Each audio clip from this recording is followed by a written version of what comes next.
Hello everyone, this is Rakesh Jangra. Welcome you in my YouTube channel Alma Mater Coaching. आजकल आप लोगों को पता है कि एसएससी जीडी का जो वैकेंसी है वो अनाउंस हो चुकी थी और उन्हीं के प्रिपरेशन स्ट्रेटेजी के बारे में मैं आज आपके लिए एक वीडियो लेकर आया हूं। इस वीडियो की प्रिपरेशन स्ट्रेटेजी के बारे में डिस्कस करने से पहले मैं आप लोगों से एक सवाल पूछता हूं। क्या आप लोगों के पास एसएससी जीडी में लगने के लिए कोई विशेष वजह है? क्योंकि बहुत सारे बच्चों का स्वप्न होता है कि वो अपना समाज में एक ऐसी अच्छी जगह पे एग्जिस्ट करें, या फिर कई बच्चों का इंटेंशन होता है कि मेरे को मेरे माँ बाप का नाम रोशन करना है, या फिर किसी बच्चे के दिमाग में और भी बहुत सारे डाउट्स होते हैं। तो आपके पास भी एक जेन्युइन वजह होनी चाहिए, और जिस दिन आपकी ये वजह आपके पास होगी उस दिन आपका सिलेक्शन श्योर है। आज इस वीडियो में हम उसी के रिगार्डिंग कुछ बात करने वाले हैं, क्योंकि आप लोग जानते हैं कि एसएससी जीडी का जो एग्जाम है वो अभी हाल ही में होने वाला है। ठीक है,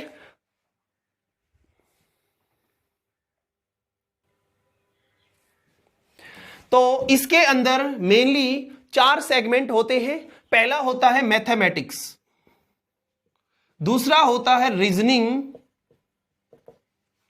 तीसरा होता है जनरल हिंदी, और चौथा होता है आपका जीके या जीएस।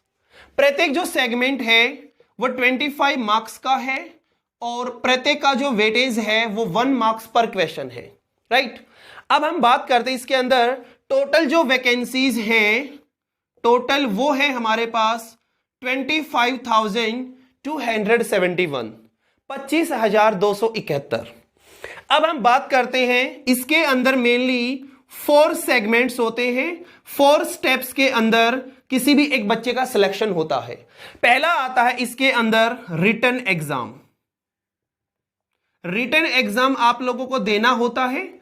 सेकंड जो चीज होती है रिटन एग्जाम के बाद वो होता है फिजिकल। फिजिकल में आपका पीईटी और पीएसटी, ये दोनों एग्जाम्स होते हैं। इसके बाद में जो थर्ड आता है वो होता है मेडिकल, और फोर्थ स्टेप होता है फाइनल कट ऑफ।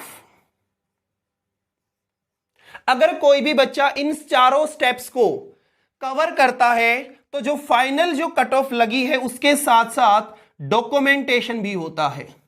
और जब डॉक्यूमेंट्स आप लोगों के वेरीफाई, ये तो आपको पता ही है, ये वाला जो स्टेप है ये इतना ज्यादा इंपॉर्टेंट नहीं है, क्योंकि जो बच्चा एसएससी जीडी के लिए अप्लाई कर रहा होता है वो मिनिमम क्राइटेरिया जो रखा गया है क्वालिफिकेशन का वो पहले ही फुलफिल हो चुका होता है। सो डॉक्यूमेंट्स तो आप लोगों का सिर्फ नाम मात्र का है। इसके बाद में हम बात करते हैं यहां पर टोटल जो क्वेश्चन है, टोटल नंबर ऑफ क्वेश्चंस वो है 100, और जो टाइम लिमिट रखा गया है वो है 90 मिनट्स। राइट, 1.5 आवर इसके लिए टाइमिंग रखा गया है। इसके बाद में हम बात करते हैं अगर कोई बच्चा इस एसएससी जीडी भर्ती के लिए अगर प्रिपरेशन करना चाहता है तो उसके लिए सेफ स्कोर क्या है। सेफ स्कोर उस बच्चे के लिए रहेगा 85 प्लस और 90 से बिलो। आप लोगों के अगर 85 प्लस मार्क्स आते हैं लेकिन 90 से अबव भी नहीं होना चाहिए, क्योंकि आप लोग जानते हैं एसएससी ने ऐसा बहुत बार किया है कि जिस बच्चे के मैक्सिमम नंबर आ रहे होते हैं उनको उन्होंने कट ऑफ में इंक्लूड नहीं किया था। तो आप लोगों का जो सेफ स्कोर है वो 85 प्लस टू 90 तक का रहेगा। इसके बाद में हम बात कर लेते हैं कट ऑफ एनालिसिस कि इसका पिछले साल कट ऑफ क्या रहा था, इस बारे में और बात करते हैं। तो अब हम बात कर लेते हैं कट ऑफ एनालिसिस के बारे में। एसएसएफ एनआईए के बारे में हम बात करते हैं। एसएसएफ के अंदर मेल और फीमेल के लिए, और एनआईए के लिए हमने मेल का यहां पे कट ऑफ लिखा है। इसमें आप लोगों मैंने अभी बताया भी था कि इसका जो कट ऑफ है वो बहुत हाई रहने वाला है, क्योंकि यहां पे आप लोग देख पा रहे हैं कि 80 तो सिर्फ एसटी का था, बाकी तो 83, 88 तक कैंडिडेट्स जो है स्कोर कर पा रहे हैं। तो यहां पे हमारे लिए सेफ स्कोर 85 प्लस ही रहेगा। सेकंड अगर हम बात करते हैं फीमेल्स के लिए तो आप लोगों का ये जो है 75 प्लस भी अगर आप लोग स्कोर कर लेते हैं तो भी आप लोगों के लिए अच्छा बेनिफिट रहेगा। इसी प्रकार अगर हम यहां बात करते हैं एनआई के लिए तो ये हमारे पास बहुत ज्यादा हाई कट ऑफ रहने वाला है। तो इसलिए मैं आप लोगों से यही कहूंगा कि आप लोगों के पास एक जेन्युइन वजह होनी चाहिए और उसी वजह के लिए आप लोगों को अपना प्रिपरेशन तैयार करना है, राइट। अब हम आगे और बात करते हैं।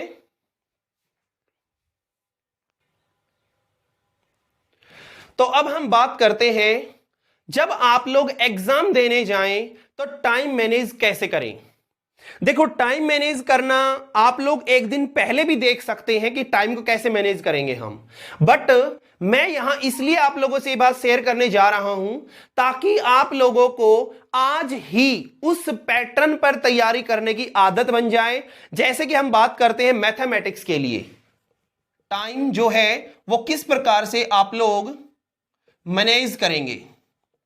तो अगर हम बात करते हैं मैथ्स के लिए तो वो होता है 25 मार्क्स का। तो आप इसके लिए जो टाइमिंग है वो 25 to 30 मिनट का समय जो है आप लोग एग्जाम में पेपर सोल्विंग पर लगा सकते हैं। 30 मिनट से एक्सीड आप लोग नहीं कर सकते, इसमें इससे ज्यादा आप लोग टाइम जो वो नहीं दे पाएंगे। अगला जो स्टेप आता है इसमें वो होता है रीजनिंग के लिए।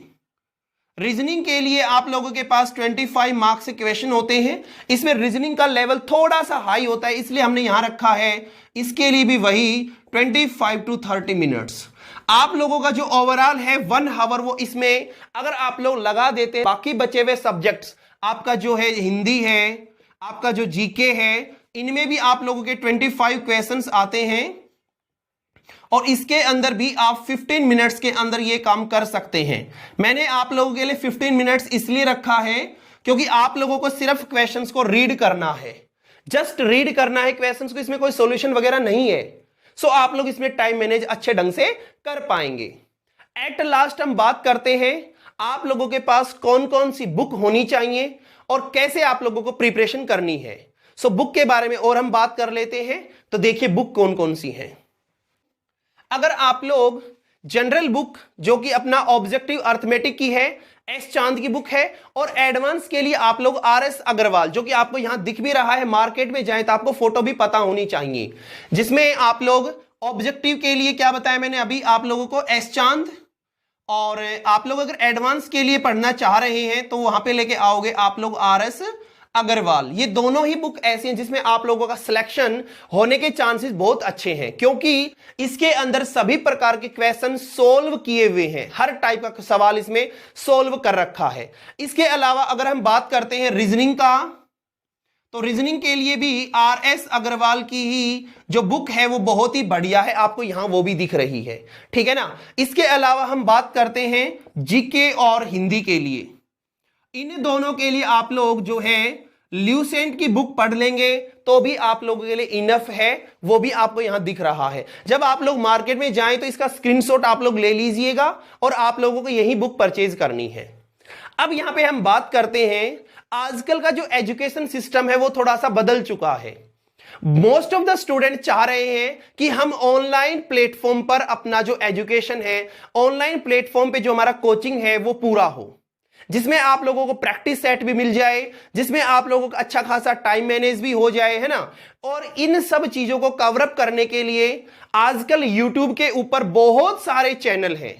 तो ऑनलाइन प्लेटफॉर्म में अगर मैं बात करूं तो आपके लिए बेस्ट रहेगा एग्जामपुर, वाईफाई स्टडी। उसके अलावा आप लोग उत्कर्ष क्लासेस को भी ज्वाइन कर सकते हैं, जिसमें आप लोगों का स्कोर है वो अच्छा खासा रहेगा, क्योंकि उन्होंने पहले भी अच्छे से रिजल्ट्स दे रखे हैं और आप लोगों जो क्लासेस हैं वो रेगुलर चलती रहेंगी।